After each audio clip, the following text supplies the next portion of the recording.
I'm back! Back! Alam niyo, sa totoo lang, mahaba talaga ito ikukwento ko sa inyo. Ewan ko sa inyo kung gusto yung makinig o hindi. It's okay. Depende na sasabihin ko kay Michael anong gagawin niya sa aking revelation. So anyway, so biblically, so na-meet ko na yung asawa ko, kami, nag-email, chat, ganon. Naku, mahirap pa, hindi ako access sa computer, gano'n. Ang dami ang bere. Sabi mo, parang tinatamad ako, parang ayoko. Tapos pinakita pa ito nga, nung pinakita, mukhain mo kang mataba. Sabi ko, ay Lord, gusto ko payat. Oo, gano'n. Juicy pa ako, no? So anyway, mabait naman, nag-email siya sa akin, nag-email, minsan tawag kami sa phone. Tapos, nung birthday ko, that was Thanksgiving, di ba? So after Thanksgiving nga, birthday ko na, December 3. Sabi, nalala ko isa kong coworker, sabi sa akin, nako, kapag yan, nagbigay sa'yo ngayon ng white roses, specifically white roses, yan na, sabi niya. Kasi naikwento ko sa kanila, may na-meet akong guy, pero kaya lang ang layo, ganito, ganyan. So, alam niyo po, 5 o'clock, pauwi na ako talaga. Pauwi ako, may dumating na rose, bouquet of rose. Kaya pa nagtataka siya, don't go home yet. Sabi ko, it's already 5 o'clock, it's so hard kasi pagdating ng 5 o'clock, didilim na sa aming opisina. Ganyan, pati rin dito. Ngayon, medyo okay pa kahit So anyway, may dumating 5 o'clock talaga with matching balloon. Naku, ang aking mga coworkers, nagsisigawan kasi bakit? Puting rose. So bigla ako, oh my gosh, totoo ba yan? Kasi mo yung prophetic ng aking boss, you will meet your husband soon. After 2 weeks nga. So anyway, bigla akong tapos yun nga, nag-chat kami, I got your ganyan. Marami pa kami, we got to know each other. Alam mo, sabi niya, in order for me to know you, sabi sa akin, you have to come over here. Ang mama tita ko, si Auntie LV, na nasa Hawaii na siya ngayon, na Molokai. Dati siyang taga dito, nurse siya dito. Yung 2 anak niya nandito, pinsan ko. So, ang nangyari, sabi ko sa tita ko, tita, bago ka umalis, tingnan mo nga kung matino yan. Yung lalaki yan. Pinapunta ng tita ko si Lance sa bahay niya sa Faircrest. So, na-meet naman niya. So, sabi ng tita ko, okay naman siya, pugi. Kasi, hindi naman, malaking tao. Malaki siya, para siyang football player, sabi niya. O nga, football player po siya nung high school siya. So, nung nangyari po, pinadalhan po ako ng ticket papunta dito sa Tacoma. Nagalit ang auntie ko kasi ilang beses niya po ako binibigyan ng ticket papunta dito. Lalaki lang daw pala nagpapunta. Na ako ay pumunta dito sa Tacoma. So, ngayon, nagpunta po ako dito sa Tacoma. At that was to spend Christmas sa kanya, sa pamilya niya, dahil stay muna kami dito sa bahay niya dahil 2 room to ngayon nung nagstay ako dito, tapos the next day punta kami mag-overnight kami sa bahay ng ng parents niya. Oh my goodness, ang ganda ng kanila. Na-inlove po ako dun sa lake. Ang bahay, napakasimple niyang tao. Napakasimple nila, pero ang ganda by the lake yung bahay nila. So anyway, nag-spend kami, nag-Christmas kami, kainan, gano'n. Simple lang dyan din tapos binigyan ko rin naman syempre ng regalo, alam mo, ang daddy niya is a very decent man. Christian din. So anyway, nung nagsiuwian na, nagdalaw-dalaw kami sa mga pinsan niya na doon sa town lang sa Eatonville. Tapos sabi nung asawa ng pinsan niya, alam mo, sa lahat ng pinsan ng asawa ko, yan ang pinakamabait. Yung kumbaga sa ano yun, yung kumbaga parang sinasabi lang, kasi parang karakter ano na ako yung mga karakter, hindi na karakter assassination.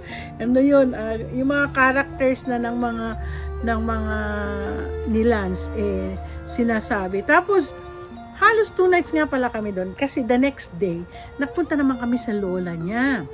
Tapos yung lola niya, nandun sa Centralia. So, medyo malayo na ako. Hindi katulog nga pa ako So, anyway, nagnamit ko ang lola niya. Tapos mga pinsan niya, mga family niya doon kasi nasa parang senior living sila. So, nandun kumain kami doon. So, anyway, nung paalis na kami, alam mo, natutuwa ako sa lola niya kasi ganito po yan. Sabi niya sa akin, I love you, Marie. Sabi niya sa akin, I love you, Marie. Tapos, ang nakakatawa dyan, binigyan po niya ako ng 100 years ng kasi Presbyterians po sila. Yung parang 100 years na parang invitation na to celebrate the Presbyterian Church na 100 years. Ito po, papakita ko po sa inyo. Ito po ang pinakita niya sa akin. Ayan po yung church nila. Yan. Ito kasi medyo ganyan lang yan. Alam mo, balak ko sana pumunta ng Eatonville at ipakita ko yung lugar. Ito po kasi hilly to. Hilly. Nasa hill siya. Nasa hill. Ipapakita ko sa inyo kung anong itsura nung church na yon kasi the reason why ipapakita ko i-reveal ko sa inyo kung bakit po ako nagulat nung nakita ko po yung church na yon. Ay, wala na dito. Ay, na dun sa isa kong album. Kasi nasa hillside, nasa taas po siya ng hill. Pag gano'n yun, tapos may hagdan papunta dun. So anyway, the reason why nagulat po ako dito na kasi nakita ko po sa dream ko to. Itong church na to. Na-dream ko yun. Sabi ko, di ba? White rose. Tandaan niyo, white rose. Tapos ang binigay sa akin ng lola niya itong it's in my dream. Kinilabutan talaga ako. Ito ba talaga binibigay na ng Lord sa akin? So, eto na, ang alam mo, asawa ko, pa-impress din. Nag-date kami, dinner date kami sa tuktok ng Space Needle. Sana pala binili ko mahal. Sa kanya, steak ang binili niya. Sa akin, chicken. Di pa masarap yung chicken. Mumurahin. Anyway, kami, talaga nakapag-bonding time kami during those time. So, di ba nakakatuwa ang nangyari? So, tapos nagkikwentuhan kami, sabi ko, alam mo, anong plano mo? Sabi sa akin, sabi ko, well, mag-expire na ang aking next year, yung aking working visa. So, ngayon, sabi ko, for now, ang plano ko, sige, tatapusin ko na itong working visa ko. So, balak ko kasi, babalik na ng Pilipinas at mag-a-apply ako sa New Zealand or Australia.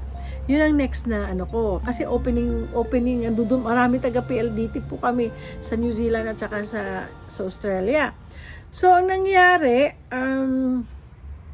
sabi niya sa akin, would you marry me? Ha? Sabi ko sa kanya. Alam niyo, sa totoo lang, ginulat niya ako, would you marry me? Bago ako umalis. Tapos sabi ko sa kanya, let me think about it, sabi ko sa kanya. So, nung nasa LA na po ako, nag-pray ako kay Lord, kailangan ko talagang alam mo, una-una ko sinabihan sina Pastor Noel at saka kaya kasama sila sa entourage ko. Nakasama sila sa aking sa wedding ko. So, nung sinabi ko na sinabi ko sa kanya, Lord, sabi ko, ito ang tatanong ko sa kanya, kung talagang ito galing talaga sa inyo, Panginoon. Minsan alam, minsan hihingi talaga tayo ng sign eh. Hindi dapat masama o hindi, pero talagang kailangan ko talagang kumuhingi ng sign, at kung ito na talaga ang lalaking binibigay po sa akin. Alam mo, sabi ko po sa kanya, before you want to marry me, I want to tell you everything, the truth. Sabi ko sa kanya, I owe $15,000 in credit card. Sabi ko sa kanya, alam mo, sagot niya, okay, I'll pay for it. Alam mo, doon pumasok yung prophecy sa akin na be a Ruth in the vineyard of Boaz.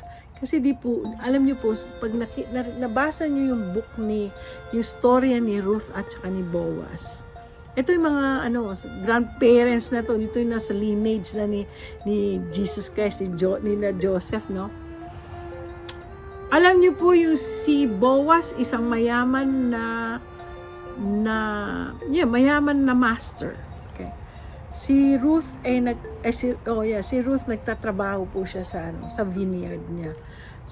Ito kasi si Naomi siyang sa kanila napangasawa niya. So ang bigla na lang po sa akin yung vineyard. Yung vineyard is ako, Ruth, naging Sunday school ako. Si Lay kasi nagpray kung sino, kaya siya tumawag sa akin. Kasi after dito sa Tacoma, pauwi na siya ng LA, nagpray, Lord, sino sa single namin ipakikilala ko kay Lance? Kasi mabait daw si Lance. Alam niyo po, mukha ko daw ang nag-flash daw ang mukha ko. So, ibig sabihin nun, nakikita po ako ni Lay kasi Sunday school student ko yung dalawa niyang anak. So, ganun po. Pag nakikita niyo yung trending, di ba? Trending, paalis na nga ako eh. Yung trending na bigla na lang yun, yung be a Ruth in the vineyard of Boaz. At siya magbabayad. Sino ba si Boaz? Kinsman Redeemer. Ang asawa ko ang aking kinsman redeemer. So, mag-stop naman tayo. Papasok na tayo sa proposal. Malapit ko na matatapos. Alam mo, sa totoo lang, tamad na tamad akong gawin ito. Kasi ilang beses ko na kasi sineshare to sa lahat, lalo na sa single. Okay.